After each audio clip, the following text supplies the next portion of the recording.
আমি তো মহারাজকেও খবর দিয়ে দিয়েছি, মহারাজও এক্ষুনি এলেন বলে।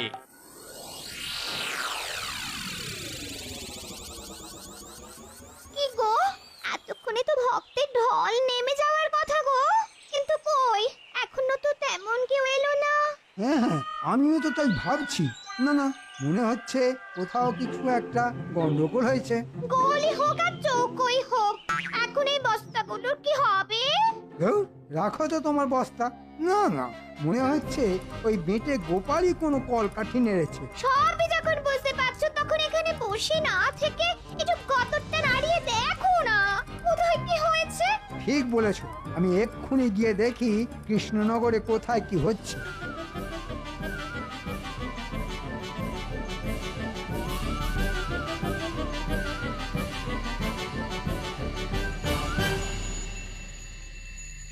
ও এইভাবে শুদ্ধ মনে ভক্তি ভরে শিব পুজো দেখে আমার মনটাও শান্তিতে ভরে গেল।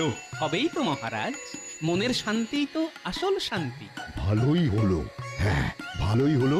ওই মহিলাদের কষ্ট আর ক্লান্তিও লাঘব হলো। হ্যাঁ, এর জন্যই বলে ভগবান যা করেন মঙ্গলের জন্যই করেন।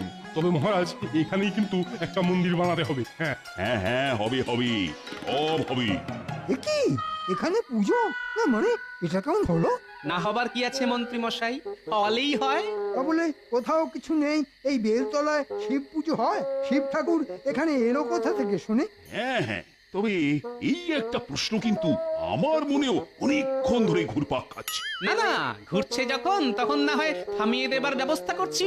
বলো তো গোপাল, এই শিব ঠাকুরের রহস্যটা কি? তাহলে গোড়া থেকেই বলি।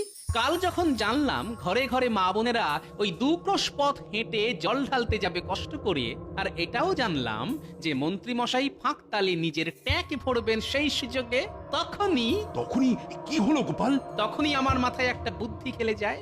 আমি নদীর পাড় থেকে একটা শিলা নিয়ে আসি, আর সেই শিলা লুকিয়ে এই জঙ্গলে বেলগাছের নিচে এনে রাখি। দেখেছেন মহারাজ, গোপাল কেমন সবার মাথায় টুপি পরিয়ে পুজোর নামে ক্ষমতাবাজি করছে।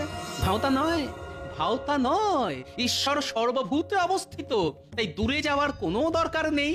মন্দির মানেই মন দ্বার, তাই মনের দরজা খুললেই সর্বভূতে ঈশ্বর দেখতে পাবেন মহারাজ। ঠিক বলেছ গোপাল, ঈশ্বর সর্বত্র, সেটা পাথর হোক বা নুড়ি কাঁকো, যাই হোক না কেন, জয় বোম ভোলে।